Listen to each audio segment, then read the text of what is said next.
Hello students, a very good morning to all of you and I hope all of you are healthy and safe at your home. So students, as we completed the economics third chapter, हम reading कर चुके हैं, explanation हो चुकी है इस chapter की and questions are going on. So today I will explain the question answer of this chapter. So it will be more clear to you. आपने chapter की explanation एक बार अंडरस्टैंड कर ली है और अभी क्वेश्चन आंसर जब आपको समझाए जाएंगे तो आपको जो चैप्टर है उसमें जो टर्म्स हैं टॉपिक्स हैं इंपॉर्टेंट वो आपको और अच्छे से क्लियर हो जाएंगे. So students, start your revision work side by side. Chapters cover कर चुके हैं, सो लर्निंग वर्क है आप अब स्टार्ट कर दीजिए अपना. And starting from the geographies first chapter, geography का फर्स्ट चैप्टर है, आप उसे रिवाइज करिए. I will give you the question and you will solve that question. Okay. So, poverty as a challenge is describe how poverty line is estimated in India.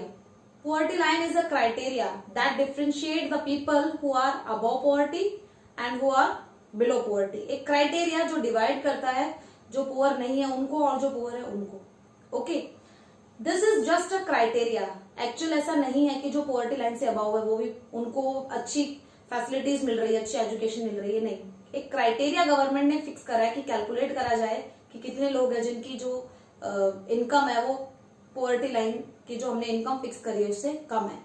So poverty line में हम to criterias लेते हैं, that is level of income and another one is level of consumption.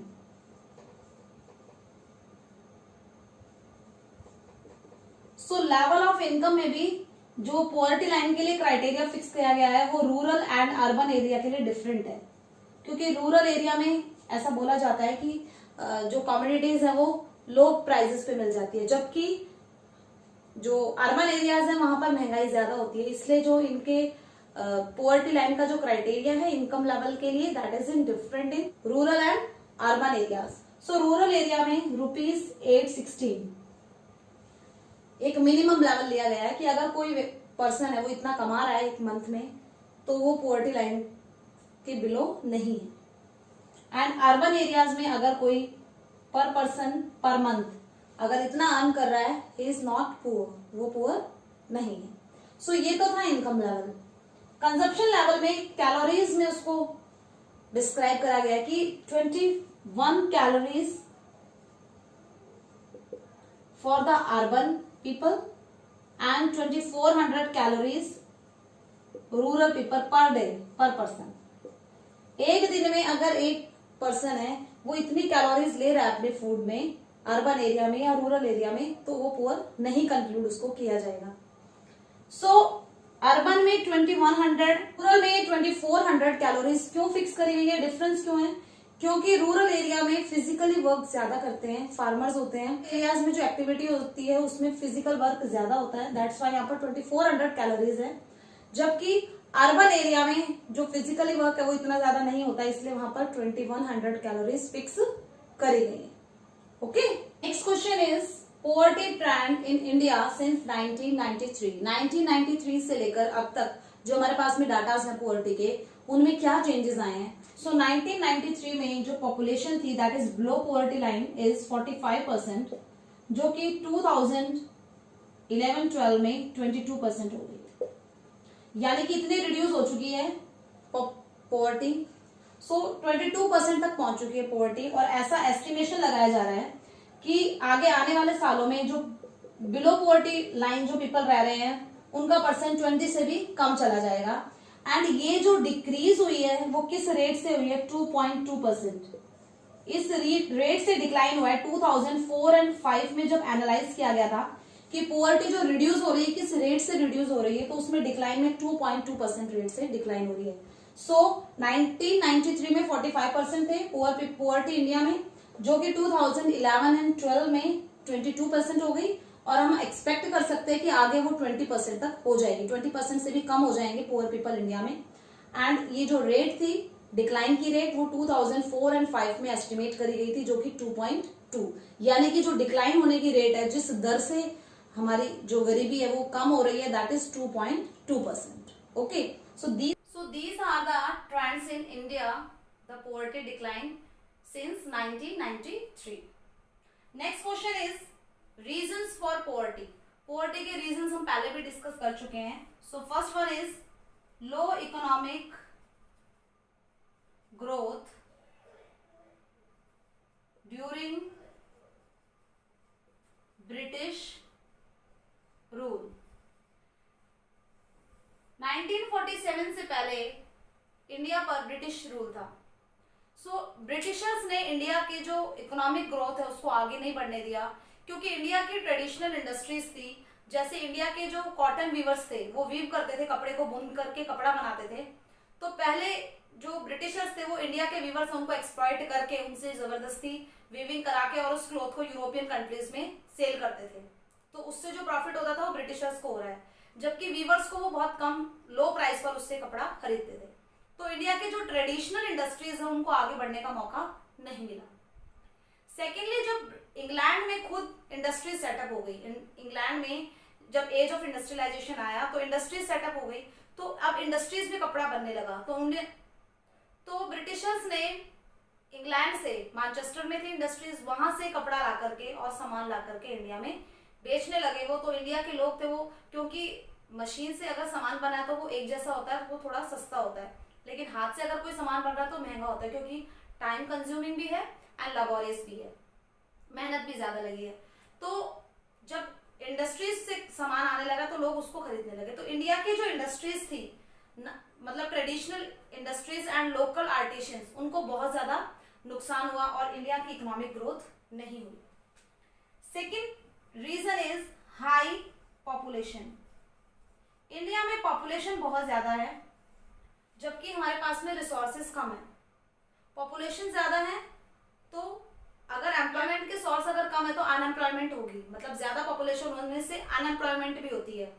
हमने पढ़ा है disguise unemployment में कि एक फील्ड पर अगर 5 मेंबर्स की जरूरत है और फैमिली में 7 मेंबर है, तो 7 के 7 मेंबर उसी लैंड पर वर्क कर रहे हैं, क्योंकि उनके वो अनएम्प्लॉयड है, तो वहां पर डिस्गाइज अनएम्प्लॉयमेंट है. मतलब जो एग्रीकल्चर वर्क है वो उतना ही प्रोडक्शन हो रहा है 5 मेंबर से भी, 7 से भी उतना ही हो रहा है, तो जो 2 पर्सन है उनका जो वर्क फोर्स है वो वेस्ट जा रहा है. सो हाई पॉपुलेशन होने की वजह से unemployment and lack of resources जैसी प्रॉब्लम क्रिएट होती है. दैट्स व्हाई पॉवर्टी है. Third one is limited effects of green revolution. Green revolution आपको बताया गया कि 1960s एंड 70s के बीच में इंडियन गवर्नमेंट ने फूड ग्रेन्स के प्रोडक्शन को बढ़ाने के लिए जो फार्मर्स है उनको मोटिवेट किया. अब फार्मर्स को कैसे मोटिवेट करेंगे? उनको बोलेंगे कि हम आपको सीड्स हैं वो कम कीमतों पर देंगे, हम आपको इनपुट्स डिफरेंट जो ट्रैक्टर्स हैं, मशीन्स हैं, उनके लिए हम आपको बहुत ज्यादा रिलैक्सेशन देंगे, मतलब बहुत कम पैसों पर देंगे.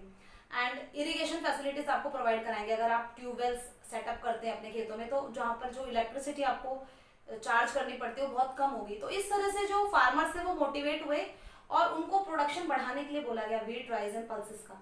लेकिन ये जो ग्रीन रेवोल्यूशन का इफेक्ट था ये ओनली एक्सपेरिमेंट इसका Punjab, Haryana and western UP, western Uttar Pradesh, Punjab and Haryana, बस ये लिमिटेड एरिया में था. मतलब ग्रीन रेवोल्यूशन का जो इफेक्ट है वो लिमिटेड एरिया में था, सभी स्टेट्स में नहीं था. तो अब यहाँ के जो फार्मर्स थे उन्होंने प्रोडक्शन किया, वो तो प्रॉस्पेरस हो गए. हमने पढ़ा भी हुआ है ना, हरियाणा एंड पंजाब में जो पोवर्टी रिडक्शन हुआ है वो एग्रीकल्चर प्रोडक्शन की वजह से हुआ है. ओके, सो उसका इफेक्ट और बाकी स्टेट्स पर नहीं था, इसलिए पोवर्टी है. सेकेंड, जो ग्रीन रेवोल्यूशन है that is include in the primary activity, कि प्राइमरी एक्टिविटी को तो प्रमोट करा है गवर्नमेंट ने, लेकिन सेकेंडरी एंड टर्शियरी एक्टिविटी में अट्रैक्ट करने के लिए लोगों को कुछ भी जो स्टेप्स हैं वो गवर्नमेंट ने नहीं उठाए. सो यहाँ पर हम दोनों ही चीजें लिख सकते हैं कि ग्रीन रेवोल्यूशन है क्योंकि प्राइमरी एक्टिविटी में इंक्लूड है, तो सेकेंडरी एंड टर्शियरी को मोटिवेट नहीं करा गया. एंड सेकेंड कि ग्रीन रेवोल्यूशन है वो लिमिटेड पार्ट्स में था, that is limited effects of green revolution. Fourth is income and land inequalities. Means India में इनकम इनइक्वालिटीज है.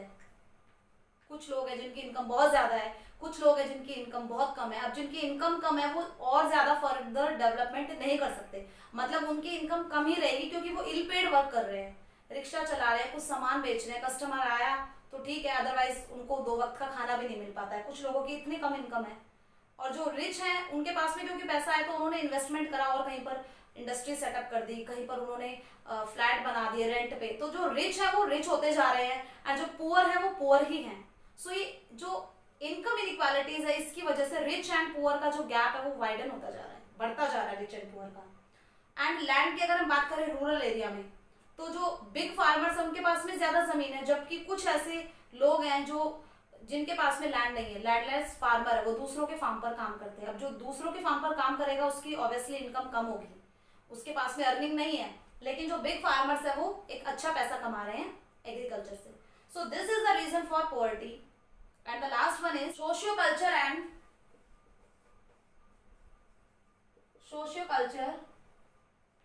And economic factors. इसमें क्या पढ़ा था हमने? 2 things are there. Socio culture means India में हमारी जो सोशल सेरेमनीज है, कुछ ऐसे फंक्शंस होते हैं, कुछ ऐसे रिलीजियस सेरेमनीज होती है जिसमें काफी हमें पैसा खर्च करना पड़ता है।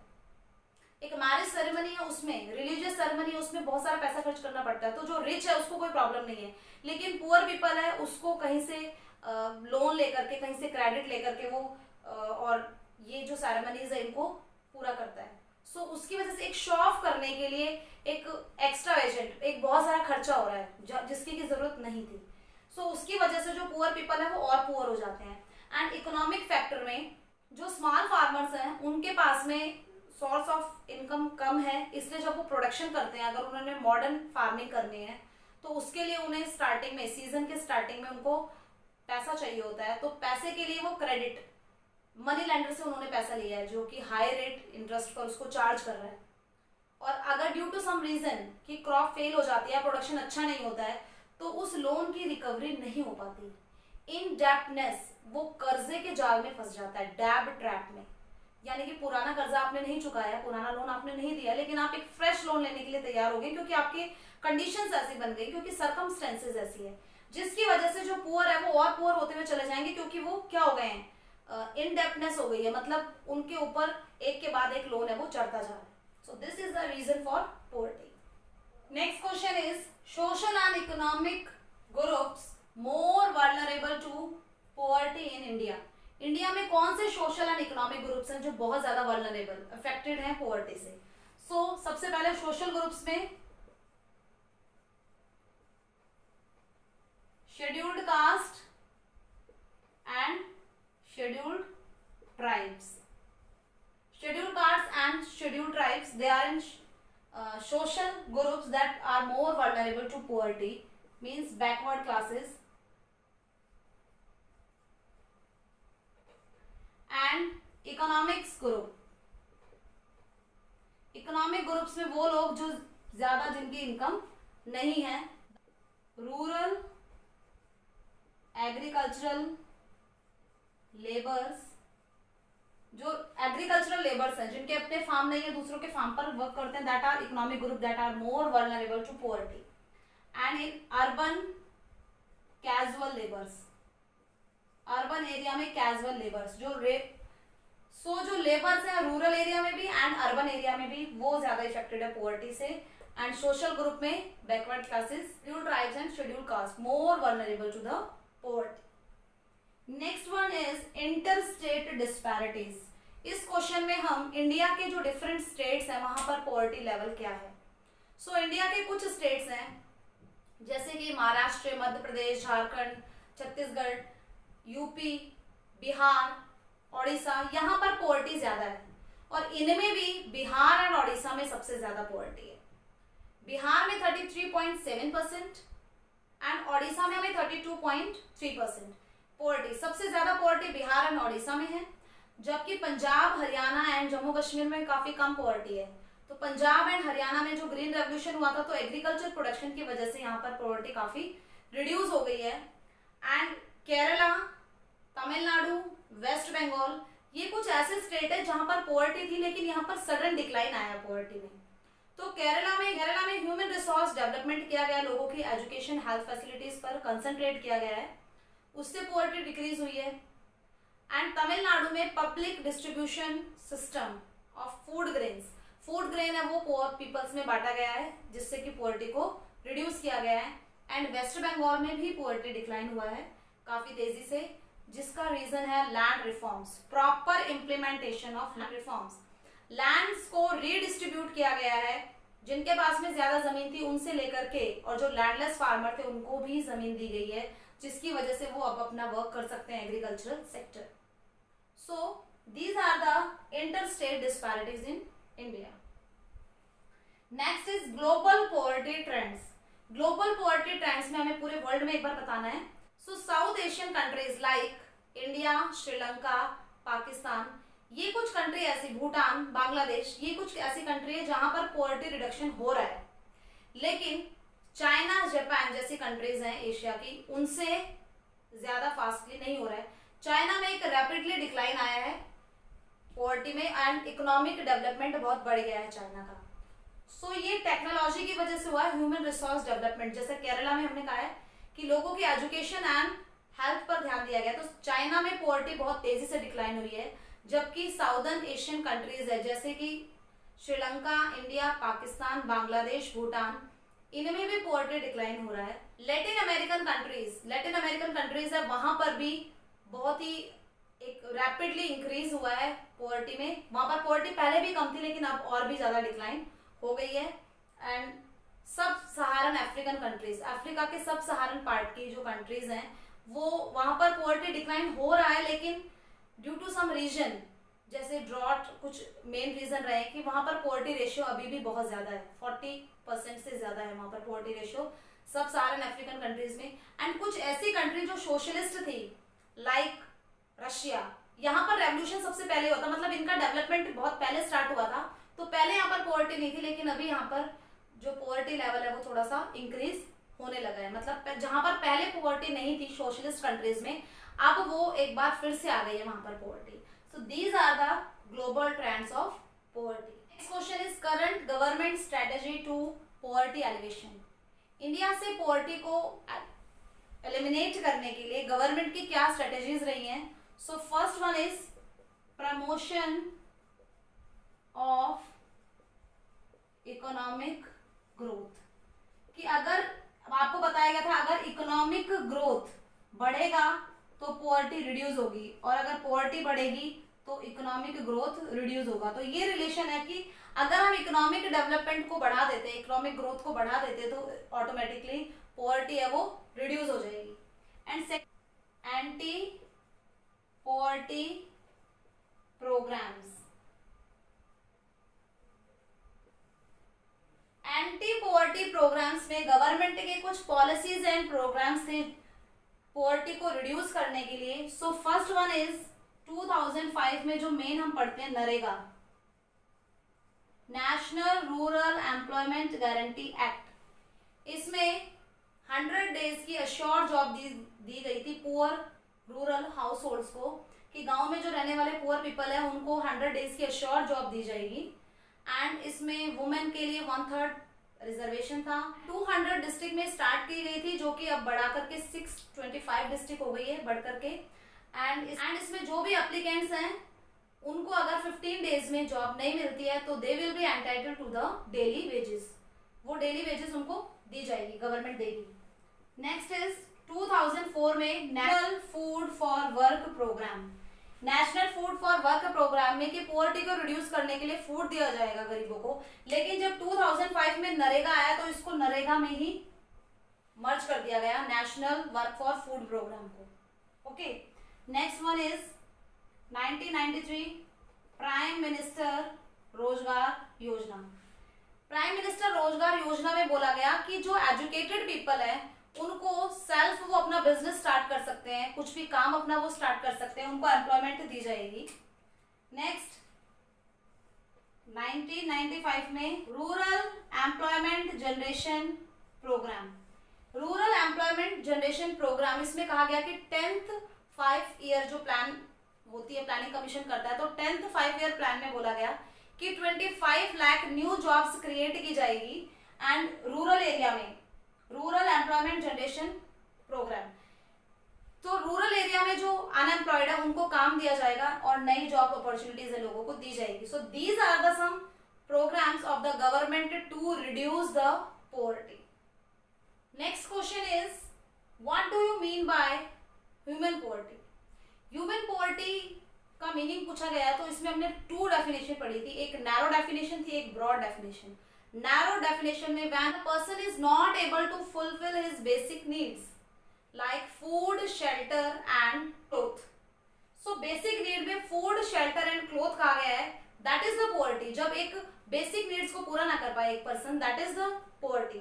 लेकिन ब्रॉड डेफिनेशन में हमने पढ़ा था कि जो सोशल साइंटिस्ट है उन्होंने पोवर्टी की ब्रॉड डेफिनेशन में बताया है कि जब आपके पास में बेसिक फैसिलिटीज ना हो, मतलब आपके पास में शेल्टर नहीं है, आपके पास में फूड नहीं है, क्लोथ नहीं है, इसके अलावा अगर आप प्रॉपर एजुकेशन नहीं ले पा रहे हैं, हेल्थ फैसिलिटीज नहीं है, सेफ ड्रिंकिंग वाटर नहीं है, सैनिटेशन नहीं है, so these condition are also poverty. इन कंडीशंस को भी पोवर्टी में ही इंक्लूड करा जाता है। सो नैरो में हमने पढ़ा कि कुछ लिमिटेड चीजें, कि आपके पास में फूड नहीं है, शेल्टर नहीं है एंड आपके पास में क्लोथ नहीं है, तो आप पुअर हैं। बट आज के टाइम की अगर हम बात करें तो सोशल साइंटिस्ट के अकॉर्डिंग जिसके पास में प्रॉपर एजुकेशन नहीं है, जो हेल्थ फैसिलिटीज नहीं ले सकता है, जिसके पास में सेफ ड्रिंकिंग वाटर नहीं है, क्लीन वाटर नहीं है एंड सैनिटेशन की जहां पर कमी है, मतलब वो ऐसी जगह में रह रहा है जो कि स्लम एक एरिया है, these are also include in the poor. उन्हें भी पुअर में इंक्लूड किया जाता है। ओके, सो जब आपसे खाली ह्यूमन पोवर्टी पूछी जाए तो आप दोनों डेफिनेशन लिखेंगे और नैरो या ब्रॉड करके पूछा जाए तो आप particular definition. Okay, next question is poorest of the poor. Poor में भी जो सबसे ज्यादा पुअर है, तो एक पुअर फैमिली के वुमेन या एल्डरली पीपल या वे जो फीमेल इन्फेंट होंगे वो सबसे ज्यादा पुअर है। एक पुअर फैमिली में भी इनको इग्नोर किया जाता है, वुमेन को, एल्डरली पीपल को एंड फीमेल इन्फेंट को। So these are the poorest of the poor. Next question is NREGA. अब नरेगा हमने पढ़ा था, national rural employment guarantee act, इतनी बार पढ़ चुके हैं, अभी तक तो आपको लर्न भी हो गया होगा। 2005 में पुअर्टी को एलिमिनेट करने के लिए गवर्नमेंट ने एक प्रोग्राम स्टार्ट करा था जिसे नरेगा कहा जाता है एंड अब उसका नेम चेंज होके मनरेगा हो गया है, महात्मा गांधी और लग गया इसके आगे। ठीक है, तो 2005 में जब ये स्टार्ट हुआ तो ये 200 डिस्ट्रिक्ट्स के में स्टार्ट हुआ था, जो कि एक्सटेंड होके बाद में 625 डिस्ट्रिक्ट्स हो गई। मतलब 625 डिस्ट्रिक्ट्स में अभी लोगों को मनरेगा के अंडर में वर्क दिया जा रहा है। इसमें कहा गया था कि 100 डेज का श्योर जॉब दिया जाएगा रूरल हाउसहोल्ड्स, जो गांव में रहने वाले लोग हैं, जो अनएम्प्लॉयड है, उनको 100 डेज का श्योर जॉब प्रोवाइड कराया जाएगा। And if a applicant is not get any job with in 15 days, अगर एक एप्लीकेंट को 15 दिन के अंदर काम नहीं दे रही है गवर्नमेंट, तो वो ही will be eligible to the daily employment wages, उसको डेली एम्प्लॉयमेंट वेजेस के हिसाब से उसको पैसा दिया जाएगा। क्योंकि गवर्नमेंट की रिस्पॉन्सिबिलिटी थी वर्क प्रोवाइड करना, अब गवर्नमेंट ने वर्क नहीं दिया है क्योंकि उसने फॉर्म भरा हुआ है नरेगा का, तो अब उसको गवर्नमेंट वेजेस देगी। सो गवर्नमेंट जो भी कंस्ट्रक्शन वर्क हो रहा है या कुछ भी वर्क हो रहा है उसमें काम दिलवाती है लोगों को। नरेगा में 1/3 सीट्स है वो वुमेन के लिए रिजर्व करी गई थी। एक नेशनल एम्प्लॉयमेंट फंड क्रिएट किया गया था जिस फंड से लोगों को वेजेस दी जाएगी, एंड साथ में स्टेट एम्प्लॉयमेंट फंड है उसको भी स्टैब्लिश किया गया था कि हर स्टेट है वो भी कोऑपरेट करे ये जो वेजेस है लोगों को प्रोवाइड कराने में। These are the NCERT question. कुछ शॉर्ट क्वेश्चन एक बार वो देख लेते हैं। पोवर्टी एस्टिमेशन, इंडिया में पोवर्टी एस्टिमेशन के लिए जो कौन सा ऑर्गेनाइजेशन है जो पोवर्टी एस्टिमेशन, पोवर्टी लाइन इतनी है या किस स्टेट में कितनी पोवर्टी है या कितना रिडक्शन हुआ है पोवर्टी में, ये सारे जो डाटा कलेक्ट करता है that is NSSO, national sample survey organisation. ये वो ऑर्गेनाइजेशन है जो पोवर्टी का एस्टिमेशन करता है, पोवर्टी लाइन के बारे में, पोवर्टी लाइन के बारे में जो डिटेल्स हैं वो प्रोवाइड करते हैं, एंड स्टेट्स में कितने स्टेट्स में कहाँ पर पोवर्टी, सारे जो डाटा कलेक्शन है वो नेशनल सैंपल सर्वे ऑर्गेनाइजेशन करता है। Okay, next is forest state, बताया था आपको ओडिशा एंड बिहार, ओडिशा एंड बिहार ये मोस्ट पोरेस्ट स्टेट है इंडिया के।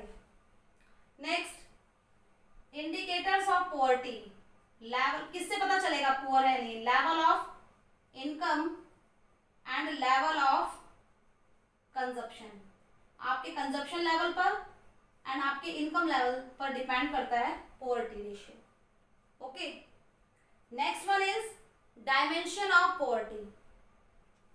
डायमेंशन ऑफ पोवर्टी में कि पोवर्टी होने से क्या होता है, हंगर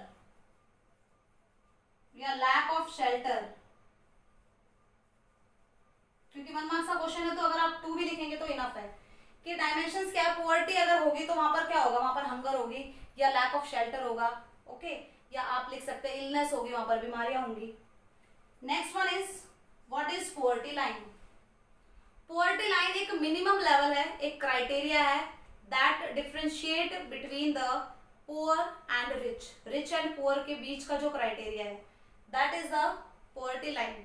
बट एक्चुअली में ऐसा नहीं है, पोवर्टी लाइन पर जो पहुंच रहे हैं, पोवर्टी लाइन से जो थोड़ा ऊपर पहुंच रहे हैं, actually they are also poor, लेकिन हमने एक क्राइटेरिया फिक्स कर रखा है। तो हर कंट्री में जो पोवर्टी लाइन का क्राइटेरिया होता है वो अलग होता है। जैसे रूरल के लिए हमने 816 रुपीज जो पर मंथ कमा रहा है that is not poor, and ₹1000 जो अर्बन एरिया में अर्न कर रहा है दैट इज नॉट पुअर। इनसे कम अगर जो अर्न कर रहे हैं that are under the poverty, below poverty line, जिन्हें बीपीएल कहते हैं हम। एक इसमें हमने इंटरनेशनल पोवर्टी लाइन भी पढ़ा था। इंटरनेशनल पोवर्टी लाइन कौन इसके लिए क्राइटेरिया बनाता है, इसके लिए क्राइटेरिया वर्ल्ड बैंक बनाता है, क्योंकि वर्ल्ड बैंक को डिफरेंट कंट्रीज के इकोनॉमिक डेवलपमेंट की रिपोर्ट प्रिपेयर करनी होती है, इसलिए वो एक international currency that is the dollar को बेस लेकर वो क्राइटेरिया बनाता है। और इंटरनेशनल पोवर्टी लाइन में क्राइटेरिया के अकॉर्डिंग अगर पर पर्सन पर डे, एक दिन में अगर एक पर्सन $1.90 अगर अर्न कर रहा है इट मीन्स वो पुअर नहीं है। एंड यूएनओ ने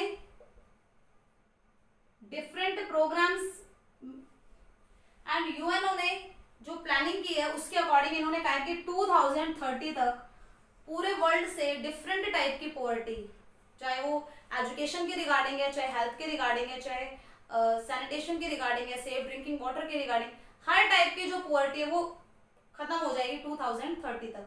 ये प्लानिंग करी है यूएनओ ने। Okay, so international poverty line आपको समझ में आ गया होगा और इंडिया में पोवर्टी लाइन को हम कैसे एस्टिमेट करते हैं।